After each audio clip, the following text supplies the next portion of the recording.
Chandrababu vision అంటే అప్పులు చేయటమేనా అని ప్రశ్నించారు మాజీ మంత్రి బుగ్గన రాజేంద్రనాథ్ రెడ్డి. అప్పులు చేయటంలో కూటమి సర్కారు దూసుకెళ్తోందన్నారు.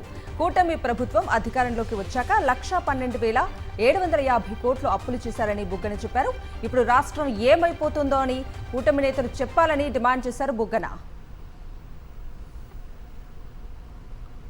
1999 నుంచి 2004 వరకు రెవెన్యూ రిసీట్స్ ఎంతుంది అని చెప్పి పెరుగుదల చూస్తే 12.4%.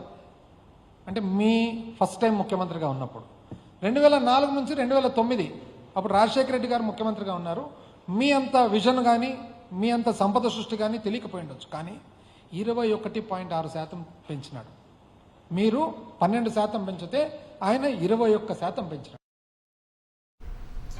కూటమి ప్రభుత్వ హయాంలో వ్యవసాయం సంక్షోభం వైపు పరుగులు పెడుతుందన్నారు మాజీ మంత్రి కాకాని.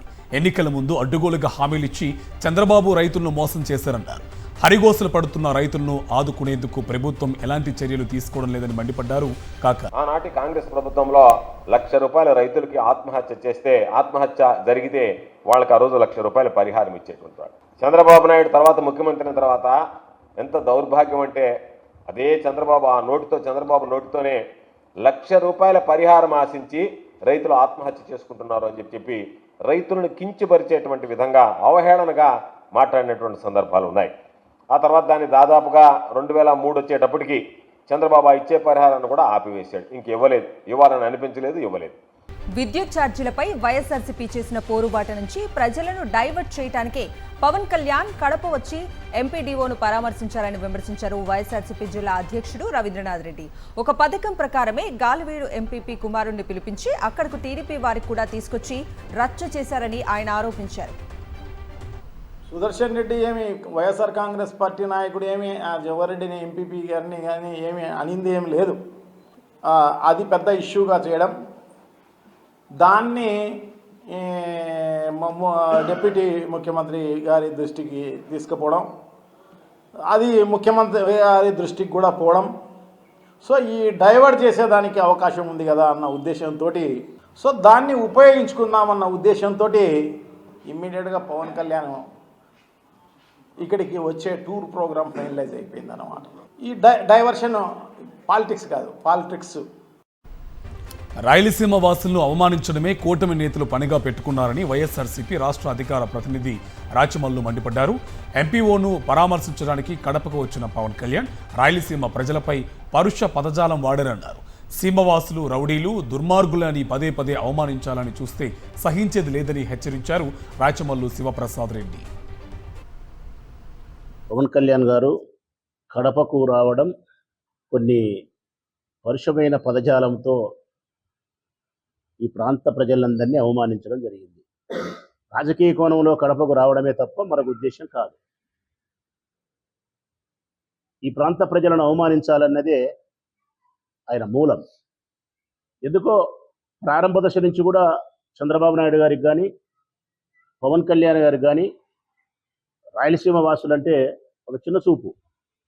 రాయలసీమ బిడ్డలంటే ఏ నాగరికత తెలియని ఆటవికులం అనుకున్నారో, అనాగరికులం అనుకున్నారో, ఒక రౌడీల్లాగా, ఒక గుండాల్లాగా, ఒక రాక్షస జాతికి సంబంధించినలాగా మమ్మల్ని చిత్రీకరించి భూతద్దంలో చూపించడం అనాది నుంచి అలవాటైపోయింది వారికి. ఎన్నోసార్లు గతంలో కూడా మాట్లాడినారు. అంటే కడప గుండాలు అంటారు, అంటే కడప రౌడీలు అంటారు, కడప బాంబులు అంటారు. దీనికి కారణం మేము రాజశేఖర రెడ్డిని ప్రేమించడమేనా అని చెప్పిన ఉద్దేశం. ఏపీలో కూటమి సర్కారు వైఎస్ఆర్సీపీ నాయకులపై దాడులు చేసే దుష్ట సంప్రదాయాన్ని తీసుకొచ్చిందన్నారు వైఎస్ఆర్సీపీ లీగల్ సెల్ అధ్యక్షుడు మనోహర్ రెడ్డి. అందులో భాగంగానే గాలివీడు ఎంపీపీ కార్యాలయంలో హైడ్రామా చేశారన్నారు. డిప్యూటీ సీఎం పవన్ కళ్యాణ్ ఎంపీడీఓను పరామర్శించడానికి వచ్చి అక్కడి వైఎస్ఆర్సీపీ శ్రేణులపై అక్రమ కేసులు బనాయించారని మండిపడ్డారు మనోహర్ రెడ్డి. ఈ సందర్భంలో ఎలా 108లో గాలివీడు నుంచి రాయచోటికి ఎలాంటి దెబ్బలు తగిలినప్పటికీ చేర్పించడం, తర్వాత మంత్రి రాంప్రసాద్ రెడ్డి గారి తమ్ముడు లక్ష్మీప్రసాద్ రెడ్డి ఆధ్వర్యంలో అతన్ని మళ్ళీ రిమ్స్కు తీసుకెళ్లడం, ఈ సందర్భంగా గాలివీడులో వైసీపీలో ఎవరెవరు యాక్టివ్గా ఉన్నారో వాళ్ళందరిపైన కేసులు బనాయించాలనే కుట్రలో భాగంగా ఉన్నతాధికారులతో ఎస్పీ స్థాయి అధికారులతో మాట్లాడి ఒక పథకం ప్రకారం ప్లాన్ చేసి అక్రమ కేసులు బనాయించడం జరిగింది. హోంమంత్రి అనితకు తన సొంత నియోజకవర్గంలో నిరసన సెగ తగిలింది. అనకాపల్లి జిల్లా నక్కపల్లిలో నిర్ణయించిన బల్క్ డ్రగ్ పార్క్ ఏర్పాటు చేయొద్దంటూ మత్స్యకారులు ఆందోళన చేపట్టారు. ప్లకార్డులు పట్టుకుని నిరసనకు దిగారు. పార్క్ ఏర్పాటుకు ఇప్పటికే భూములిచ్చిన నిర్వాసితులు పరిహారం కూడా అందలేదని మత్స్యకారులు అసంతృప్తి వ్యక్తం చేశారు. పరిహారం అందకుండానే పార్కు పనులు ప్రారంభించాలని హోంమంత్రి అనితకు వ్యతిరేకంగా నినాదాలు చేశారు. తమకు బల్క్ డ్రగ్ పార్క్ వద్దని మరేదైనా పార్కును ఏర్పాటు చేయాలని డిమాండ్ చేశారు మత్స్యకారులు.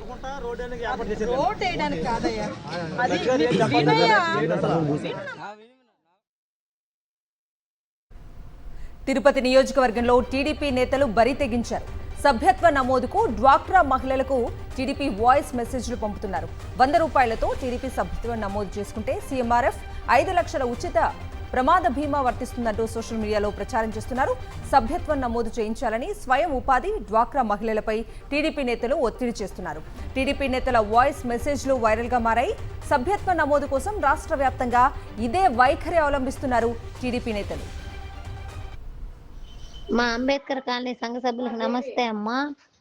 మనము ఇప్పుడు పార్టీ తరఫున 100 రూపాయలు కట్టి ఖచ్చితంగా సభ్యత్వం చేసుకోవాలంటమ్మా. ఎందుకంటే అది కూడా రేపు ఎప్పుడన్నా మనకి ఇండ్లు వచ్చినా అప్పుడు సభ్యత్వం కార్డు అడుగుతారంట. రేపు ఎప్పుడన్నా మనం హాస్పిటల్కి పడిపోవాలా అప్పుడు సభ్యత్వం కార్డు కావాలా. ఇంకేదన్నా హాస్పిటల్లో జాయిన్ అయినాము అప్పుడు మీకు సభ్యత్వం కార్డు ఉంటే సీఎం ఫండ్ నుంచి రిలీఫ్ ఫండ్ వస్తుంది.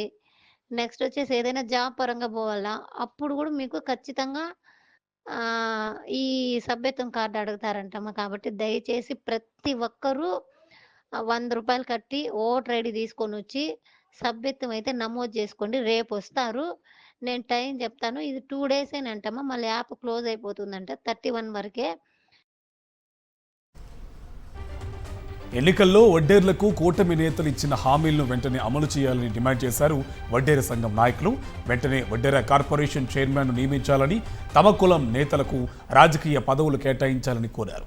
జనవరి 11న విజయవాడలో వడ్డేర మహాసభ నిర్వహిస్తున్నామని తెలిపారు ఆ సంఘం కృష్ణా జిల్లా అధ్యక్షుడు బత్తుల నాగేశ్వరరావు.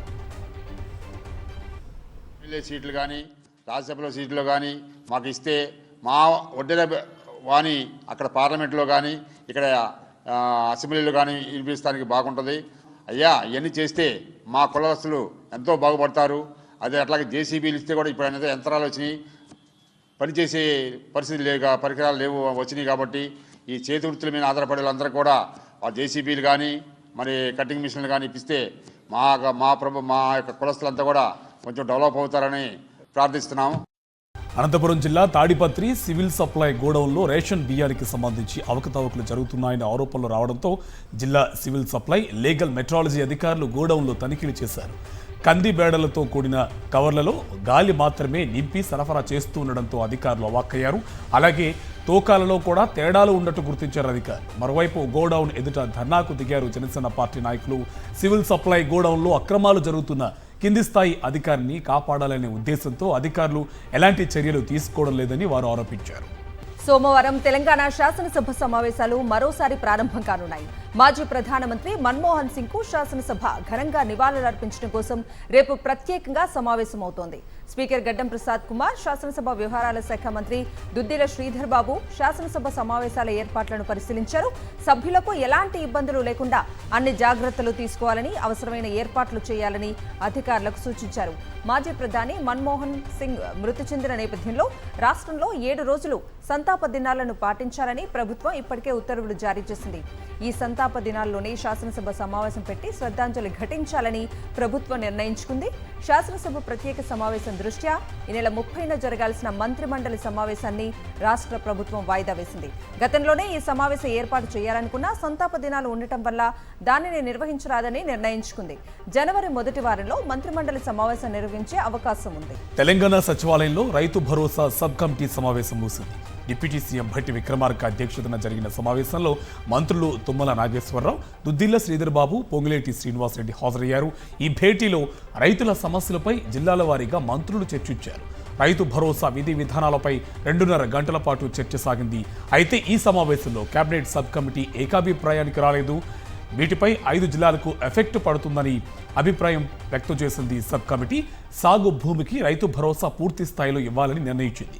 అందుకు బడ్జెట్లో వ్యవసాయం, దాని అనుబంధ రంగాలకు 72,659 కోట్లు కేటాయించినట్లు మంత్రులు గుర్తు చేశారు. విధి విధానాలపై కొలిక్కి రాకపోవడంతో మరోసారి కేబినెట్ సబ్ కమిటీ భేటీ కావాలని నిర్ణయించారు. రంగారెడ్డి జిల్లా కన్హా గ్రామంలో కన్హా శాంతి వనాన్ని సందర్శించారు సీఎం రేవంత్ రెడ్డి. ప్రకృతి వనంలో విద్యార్థులకు అందించే సాఫ్ట్ స్కిల్స్ కు సంబంధించి వివరాలను అడిగి తెలుసుకున్నారు. కళ్లకు గంతలు కట్టుకుని రంగులను గుర్తించడం, పదాలను చదవటం వంటి నైపుణ్యాలను చూసి విద్యార్థులను అభినందించారు. అనంతరం కన్హా శాంతివనం ఆవరణలోని ట్రీ కన్జర్వేషన్ సెంటర్ను సందర్శించారు ముఖ్యమంత్రి. వివిధ రకాల వంగడాల అభివృద్ధి, మొక్కల పెంపకానికి సంబంధించిన విధానాలను శాంతివన నిర్వాహకులు సీఎంకు వివరించారు. కన్హా శాంతివనంలో ప్రత్యేకంగా ఏర్పాటు చేసిన రెయిన్ ఫారెస్ట్ ను సీఎం రేవంత్ రెడ్డి కలియ తిరిగి పరిశీలించారు. భారతీయ జనతా పార్టీకి జాతీయ అధ్యక్షుడి నుంచి కింది స్థాయిలో ఉండే కార్యకర్త వరకు అందరూ వానర్లేనన్నారు మల్కాజ్గిరి ఎంపీ ఈటెల రాజేందర్. ఎవరు ఏ పార్టీలో ఉన్నా అది తనది అనే భావన లేకపోతే ఆ పార్టీ బతకదన్నారు. తాను బీఆర్ఎస్ నుంచి బీజేపీలోకి రావడానికి ఎన్నో కారణాలు ఉన్నాయన్నారు ఈటెల. టీఆర్ఎస్ పార్టీ నుంచో ఎందుకు బయటకు వచ్చినామని అడిగిందని, ఇక అనేక కారణాలు ఉన్నాయి, ఇప్పుడు ఏం చెప్పాలని చెప్పి అంటే కాదన్నా ఈ జెండాకు ఓనర్ని అని చెప్పి స్టేట్మెంట్ ఇచ్చినావు కదా, గదే కోపం తెప్పించిందా అన్నాడు. నేనన్నా ఏ పార్టీలో అయినా కూడా జేపీ నడ్డా గారి నుంచి మొదలుపెట్టి ప్రధానమంత్రి నరేంద్ర మోడీ గారి దగ్గర నుంచి మొదలుపెట్టి కింది స్థాయిలో బస్తీలో ఉన్నటువంటి కార్యకర్త వరకు కూడా ఈ జెండా నాది అనే భావన లేకపోతే ఆ పార్టీ బతకదు అని. కేంద్ర రాష్ట్ర ప్రభుత్వాలపై తీవ్ర స్థాయిలో ధ్వజమెత్తారు ఎమ్మెల్సీ కవిత.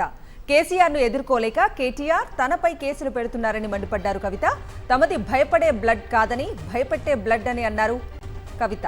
దేశంలో జరుగుతున్న పరిస్థితులు మీకు తెలుసు. కేసీఆర్ గారిని ఎదుర్కొనే దమ్ము లేక, ధైర్యం లేక కేసీఆర్ గారి బిడ్డలైనటువంటి నా మీద, రామన్న మీద కేసులు పెట్టే ప్రయత్నం చేస్తూ ఉన్నారు. మాది భయపడే బ్లడ్ కాదు, భయపెట్టే బ్లడ్. అసలు ఎట్టి పరిస్థితుల్లో భయపడేదే లేదు. మేము తప్పు చేయలేదు కాబట్టి నా మీదైనా, రామన్న మీదైనా, కావాలంటే ఇంకెవరి మీద కేసు పెట్టుకున్నా బీఆర్ఎస్ నాయకులం నిప్పు కణికల్లాగా బయటకు వస్తామని చెప్పి ఈ సందర్భంగా తెలియజేస్తా ఉన్నా. హైదరాబాద్లో ఆల్ ఇండియా ఇండస్ట్రియల్ 84వ ఎగ్జిబిషన్ వేడుక నుమాయిష్ వచ్చే నెలలో ఘనంగా ప్రారంభం కానుంది. ప్రతి ఏడాది జనవరి 1 నుంచి ఫిబ్రవరి 15 వరకు 45 రోజుల పాటు సాగుతుంది ఈ ఎగ్జిబిషన్. అయితే ఈ ఏడాది నుమాయిష్ ఎగ్జిబిషన్ ఆలస్యంగా ప్రారంభం కానుంది. మాజీ ప్రధాని మన్మోహన్ సింగ్ మరణం సందర్భంగా 7 రోజుల సంతాప దినోత్సవాలు జరగనున్నాయి. ఆ కారణంగా జనవరి 1న ప్రారంభం కావచ్చునన్న నుమాయిష్ ఎగ్జిబిషన్ ఈ నెల 3 నుంచి ప్రారంభం అవుతుందని నిర్వాహకులు తెలిపారు. తొక్కిసలాట కేసులో సంధ్యా థియేటర్ యాజమాన్యానికి పోలీసులు షోకాజ్ నోటీసులు జారీ చేశారు. పోలీసుల నోటీసులపై స్పందించిన థియేటర్ యాజమాన్యం వివరణ లేఖ పంపింది. న్యాయవాదుల ద్వారా 6 పేజీల లేఖను పోలీసులకు అందజేసింది యాజమాన్యం. తొక్కిసలాట ఘటనలో తమకు అనుమానాలున్నాయని లేఖలో పేర్కొంది. గత 45 ఏళ్లుగా థియేటర్ రన్ చేస్తున్నామని, ఎప్పుడు ఇలాంటి ఘటన జరగలేదని తెలిపింది. గతంలో అనేక మంది సినిమా హీరోలు థియేటర్కు వచ్చారని, 4 వీలర్ 2 వీలర్స్ కు ప్రత్యేక పార్కింగ్ ఉందని వెల్లడించింది. ఇక ఈ నెల 4, 5న థియేటర్ను మైత్రి మూవీస్ ఎంగేజ్ చేసుకున్న సందర్భంగా పుష్ప 2 ప్రీమియర్ షోకు థియేటర్లో 80 మంది స్టాఫ్ ఉన్నారని లేఖలో పేర్కొంది యాజమాన్యం. అల్లు అర్జున్ కేసుపై తెలంగాణ డీజీపీ జితేందర్ స్పందించారు. సంధ్యా థియేటర్ తొక్కిసలాట కేసులో చట్టం తన పని తాను చేసుకుపోతుందని తెలిపారు. ఈ కేసు కోర్టులో ఉందని వెల్లడించారు. కోర్టు తీర్పు ప్రకారం అందరూ నడుచుకోవాల్సిందేనన్నారు. కోర్టు జడ్జిమెంట్ గౌరవించాల్సిందేనని డీజీపీ చెప్పారు.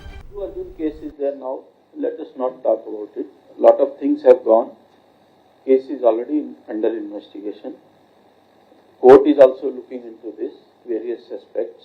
It is sub judice also. Moreover, law will take its own course. This is what I have to say. Nothing more. Tirupati జిల్లా చంద్రగిరి మండలం శ్రీవారి మెట్టు దగ్గర దర్శనం టోకెన్ల దందా యథేచ్ఛగా సాగుతోంది. ఆటో డ్రైవర్లు, టీటీడీ సిబ్బంది కుమ్మక్కై దర్శనం టోకెన్లను అధిక ధరలకు అమ్ముకుంటున్నారని భక్తులు ఆరోపిస్తున్నారు. టైం స్లాట్ దర్శనం టోకెన్ల కోసం భక్తులు శ్రీవారి మెట్టు దగ్గర పడిగాపులు గాస్తున్నారు. అయితే రోజుకు 3000 టోకెన్లు జారీ చేస్తున్నారు టీటీడీ అధికారులు. ఈ దర్శనం టోకెన్లు సుదూర ప్రాంతాల నుంచి వచ్చే భక్తులకు అందడం లేదు. ఆటోల్లో వచ్చే వారికే టోకెన్లు ఇస్తున్నారని టీటీడీ అధికారులపై భక్తులు ఆగ్రహం వ్యక్తం చేస్తున్నారు.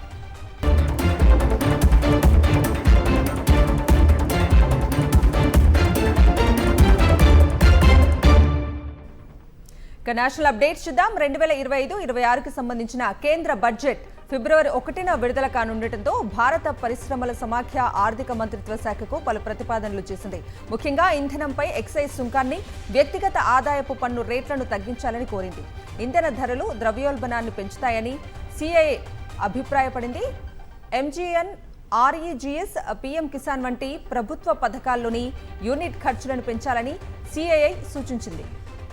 మన్ కీ బాత్ 117వ ఎపిసోడ్లో భారతి నరేంద్ర మోదీ పలు విషయాలను పంచుకున్నారు. ఈ సందర్భంగా అక్కినేని నాగేశ్వరరావు తెలుగు సినిమాకు చేసిన కృషిని కొనియాడారు.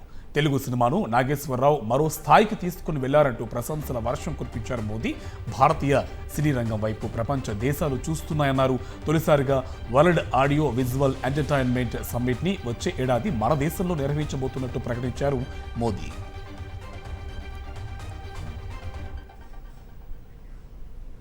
మాజీ ప్రధాని మన్మోహన్ సింగ్ అస్థికలను ఆయన కుటుంబ సభ్యులు యమునా నది సమీపంలోని మజ్నుకా తిలా గురుద్వారా దగ్గరలో సిక్కు సాంప్రదాయం ప్రకారం నిమజ్జనం చేశారు.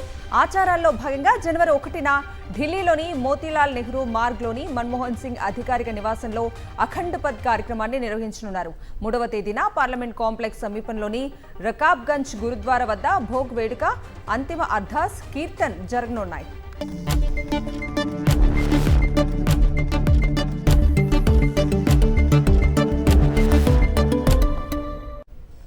బిజినెస్ అప్డేట్స్ చూద్దాం. బంగారం ధర ఇవాళ స్వల్పంగా తగ్గింది. 3 రోజుల తర్వాత పసిడి ధరలో మార్పులు వచ్చాయి. హైదరాబాద్లో 22 క్యారెట్ల 10 గ్రాముల పసిడిపై ₹160 తగ్గి 71,350 పలుకుతోంది. ఇక కేజీ వెండి ధర ₹100 తగ్గి 99,900 వద్ద స్థిరపడింది. వరుసగా పెరుగుతూ భయభ్రాంతులకు గురి చేసిన బంగారం ధరలు కాస్త దిగిరావడంతో పసిడి ప్రియులకు ఊరట లభించింది.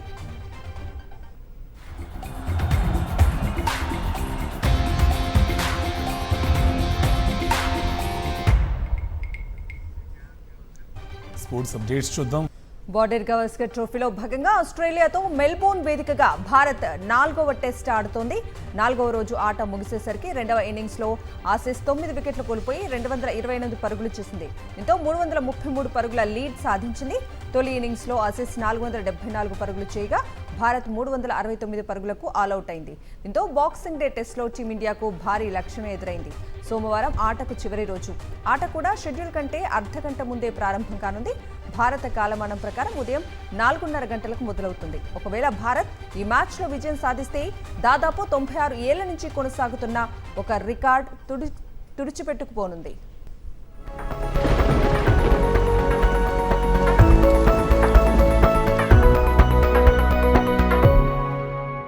దేశవ్యాప్తంగా ప్రధాన నగరాల్లో ఈ రోజు నమోదైన ఉష్ణోగ్రతలు ఇప్పుడు చూద్దాం.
Non stop news details.